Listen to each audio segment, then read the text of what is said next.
Hello everyone, कैसे हैं आप सब लोग। लव फॉर गार्डनिंग में आप लोगों का बहुत बहुत स्वागत है।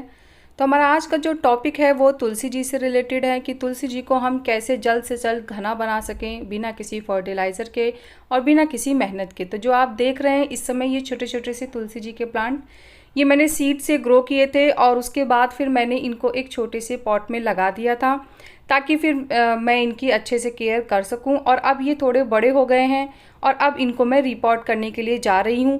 तो आज मैं आपको रिपोर्टिंग से लेके प्लस तुलसी जी को कैसे उनकी केयर करनी है, उनको किस तरह से सनलाइट देनी है, उनको कौन से फर्टिलाइज़र देने हैं, हर चीज़ के बारे में मैं आज आपको बताने वाली हूँ। तो ध्यान से आप पूरा वीडियो देखिएगा। इस वीडियो को देखने के बाद आपकी तुलसी जी कभी भी सूखेंगी नहीं, कभी भी उनमें कोई भी प्रॉब्लम नहीं आएगी। तो यहाँ पे मैंने पहले नॉर्मल गार्डन की जो सॉइल होती है वो ले ली थी। तो 75% यहाँ पे मैंने मिट्टी ली है जो कि नॉर्मल गार्डन सॉइल है। उसके बाद मैंने 25% गोबर की खाद ली है और उसके बाद मैं नीम की खली इसमें डाल रही हूँ। तो गोबर की खाद के साथ आप यहाँ पे वर्मी कंपोस्ट भी मिक्स कर सकते हैं और या तो फिर गोबर की खाद और खाली वर्मी कंपोस्ट दोनों में से कोई भी एक ले सकते हैं। नीम की खली ज़रूर डाल दीजिएगा क्योंकि बैक्टीरिया को दूर रखने के साथ साथ क्या होता है, इसमें छोटे छोटे बहुत सारे माइक्रो न्यूट्रिएंट्स भी होते हैं जो हमारे प्लांट की हेल्थ के लिए बहुत ही अच्छे होते हैं। तो नीम की खली ज़रूर डालिएगा, ज़्यादा नहीं, सिर्फ 1 चम्मच बहुत है। तुलसी जी के प्लांट को बहुत ज़्यादा खाद की ज़रूरत नहीं पड़ती है, तो आप लोग खाद पे ज़्यादा फोकस मत करिएगा। प्लांट की जो केयर है उसके बारे में मैं जो बताने वाली हूँ उस पर आप ज़्यादा ध्यान दीजिएगा। तो यहाँ पे मैंने जितना भी फर्टिलाइज़र, जो गोबर की खाद और नीम की खली ली थी, ये फर्टिलाइज़र हमारे प्लांट के लिए 1 महीने के लिए काफ़ी है। इसके अलावा प्लांट को कोई भी फर्टिलाइज़र देने की ज़रूरत नहीं है।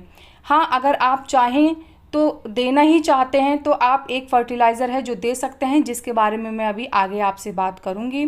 तो अभी फ़िलहाल मैंने क्या किया है, सारी जितनी भी सॉइल थी और फर्टिलाइज़र जो मैंने सॉइल में मिक्स किया था उसको मैंने अच्छे से पॉट में डाल दिया है। तो यहाँ पे मैं अपने दोनों तुलसी के प्लांट को एक ही पॉट में लगा रही हूँ क्योंकि पॉट मेरा काफ़ी बड़ा है और मेरे पास ऑलरेडी 2 बहुत बड़ी बड़ी तुलसी जी पहले से ही हैं। तो इसके लिए फिर मैं और भी ज़्यादा तुलसी जी नहीं करना चाहती हूँ। गमले मेरे पास एक लिमिटेड हैं, तो मैं इन दोनों तुलसी जी को एक ही गमले में लगा दे रही हूँ। तो ये काफ़ी बड़ा गमला है, ये 10 से 12 इंच का गमला है। तो इसमें 2 तुलसी जी काफ़ी अच्छे से ग्रो हो जाएंगी और अगर ये ज़्यादा बड़ी हो जाएंगी फिर मुझे लगेगा कि इनको अलग कर देना चाहिए, तो फिर मैं इन्हें अलग करूँगी और उससे रिलेटेड वीडियो भी ज़रूर आप लोगों के साथ शेयर करूँगी। तो आप देख सकते हैं छोटी छोटी सी तुलसी जी हैं, दोनों मैंने पॉट में लगा दी हैं। और आप देखिए इस वाली तुलसी जी की तो रूट्स भी थोड़ी खुल गई थी, लेकिन उसके बाद भी अभी आप अपडेट देखिएगा कोई भी प्रॉब्लम तुलसी जी में नहीं आई थी क्योंकि तुलसी जी को ग्रो करना बहुत ही आसान होता है, उसमें कोई भी आपको मेहनत की ज़रूरत नहीं है। हाँ, आपको क्या करना है कि तुलसी के प्लांट को सनलाइट चाहिए। तो जैसे अगर आप मतलब मैंने तो जहाँ पे तुलसी जी रखी थी वहाँ पे दोपहर की 11 से 12 बजे तक की जो सनलाइट आती है वो मेरी तुलसी जी को अच्छे से मिलती थी। उसके बाद सनलाइट तो मिलती थी लेकिन डायरेक्ट सनलाइट नहीं मिलती थी।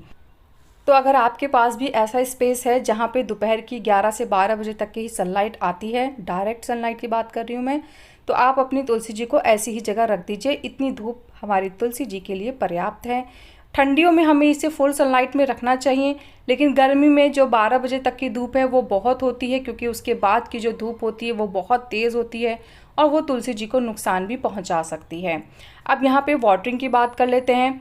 तो गर्मी में तो भाई मुझे तो कभी कभी दिन में 2 बार पानी देना पड़ता है क्योंकि तुलसी जी मेरी बहुत जल्दी मतलब जो तुलसी जी का जो सॉइल है वो बहुत ही जल्दी ड्राई हो जाता है। तो मैं रात को पानी देती हूँ और उसके बाद सुबह भी मैं पानी देती हूँ। तो मैं तो 2 टाइम अपनी तुलसी जी को पानी दे रही हूँ। लेकिन हाँ, अगर आप विंटर में ये वीडियो देखेंगे तो फिर मैं आपको बताऊँ कि जब आपकी सॉइल ऊपर से ड्राई लगने लगे तभी आप तुलसी जी को पानी दीजिएगा, अदरवाइज़ तुलसी जी को पानी नहीं देना है क्योंकि विंटर में जब भी तुलसी जी सूखती हैं उसका सबसे बड़ा रीज़न होता है ओवर वाटरिंग, और ओवर वाटरिंग हमें नहीं करनी है। उससे हमारी तुलसी जी कभी भी सूखेंगी नहीं और हमेशा घनी और फ्रेश बनी रहेंगी। तो गर्मियों में तो हमें खूब पानी देना है क्योंकि गर्मी में तो पानी की ज़रूरत बहुत पड़ती है, पर विंटर में इस चीज़ का हमें विशेष ध्यान रखना है। देखिए मैंने प्लांट को रिपोर्ट कर दिया है, पानी दे दिया है। अब इसके बाद मैं आपको जो दिखाने वाली हूँ वीडियो वो लगभग 1 हफ्ते बाद का है। और मैंने क्या किया था ना कि जो ऊपर की टिप हैं उनको मैंने थोड़ा सा प्रून कर दिया था। तो उससे क्या हुआ वो मैं आपको दिखाती हूँ। देखिए ये 1 हफ्ते बाद का है और आप देखिए ऊपर से मैंने टिप को प्रून कर दिया था, तो अब यहाँ पे 2 ब्रांचेस निकल आई हैं। तो इसलिए अगर आपको अपनी तुलसी जी को घना बनाना है, बुशी करना है, तो यहाँ पे आपको तुलसी जी को ना समय समय पे इनकी कटाई छटाई करते रहना पड़ेगा। और अभी आपको मैं आगे का वीडियो दिखाती हूँ, जो कि लगभग 1 हफ्ते बाद, और आप रखिए रिपोर्टिंग से 15 दिन बाद का वीडियो है। और अब आप देखिए इसकी मतलब जो स्पीड होती है बढ़ने की वो और तेज़ हो गई है। और आप देखिए जो मैंने प्रूनिंग की थी बीच में से, अब मुझे यहाँ पे 2 कितनी अच्छी और कितनी हेल्दी ब्रांचेस मिली हैं। और उसके बाद हर ब्रांच पे देखिए छोटी छोटी सी ग्रोथ आपको दिख रही होगी। देखिए ये एक ब्रांच है और एक ये दूसरी ब्रांच है। ऐसे ही दूसरी तुलसी जी में मैंने बीच में से थोड़ा सा काट दिया था और अब आप देखिए साइड से मुझे फिर 2 ब्रांचेस मिल रही हैं। और अब मैं आज क्या करने वाली हूँ, इन दोनों ब्रांचेस को भी कट कर दूंगी। जैसे देखिए एक तो इस तुलसी जी ने सीड को प्रोड्यूस करना स्टार्ट कर दिया है, तो जब भी आपको लगे कि आपकी तुलसी जी में सीड आ रहा है तो आपको उसी समय काट देना है। क्योंकि क्या होता है, जब तुलसी जी में सीड आती है ना, तो फिर तुलसी को लगता है कि उसका जो लाइफ साइकिल है वो ख़त्म हो गया है, तो वो सूखना स्टार्ट कर देती हैं। तो हमें क्या करना है कि जैसे ही हम देखें कि प्लांट में सीड आ गया है, उसको कट कर दीजिए। तो कट करने से क्या फ़ायदा होगा, एक तो तुलसी जी हरी भरी बनी रहेंगी, दूसरा क्या होगा कि नई नई ब्रांचेस साइड साइड से निकलने लगेंगी। अभी मैं आपको एक दूसरा वीडियो दिखाती हूँ। ये देखिए, ये वीडियो लगभग 15-20 दिन बाद का वीडियो है और आप देखिए जो मैंने बीच में से कट किया था वहाँ से एक ब्रांच से कम 3-4 शूट्स निकले हैं। और अब देखिए आप तुलसी जी कितनी घनी हो गई हैं। तो तुलसी जी को घना बनाने के लिए हमें किसी फर्टिलाइज़र की ज़रूरत नहीं पड़ेगी। हमें क्या करना है, समय समय पे प्रूनिंग करते रहना है तुलसी जी का, और उसके बाद वाटरिंग का ध्यान देना है।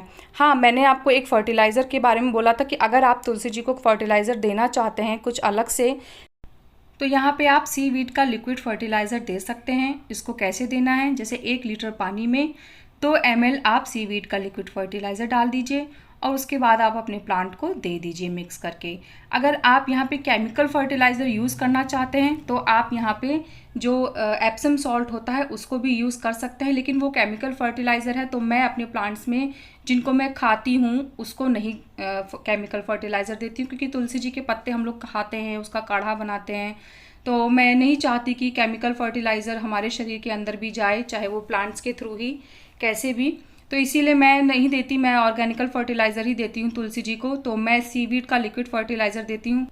तो अगर आप प्लांट की केयर इसी तरीके से करेंगे जैसे जैसे मैंने आपको बताया है, तो प्लांट बहुत ही जल्दी बूशी होगा, हमेशा हरा भरा बना रहेगा और कभी भी सूखेगा नहीं। तो कैसा लगा आपको मेरा आज का ये वीडियो, मुझे ज़रूर बताइएगा। अगर आपको ये वीडियो पसंद आया है तो मेरे वीडियो को लाइक करिएगा, मेरे चैनल को सब्सक्राइब करिएगा, और अगर प्लांट से रिलेटेड कोई भी कन्फ्यूज़न है तो आप मुझसे क्वेश्चन पूछ सकते हैं कमेंट्स के थ्रू, मैं ज़रूर रिप्लाई करूँगी। तो मिलते हैं फिर नेक्स्ट वीडियो में, तब तक के लिए बाय, टेक केयर।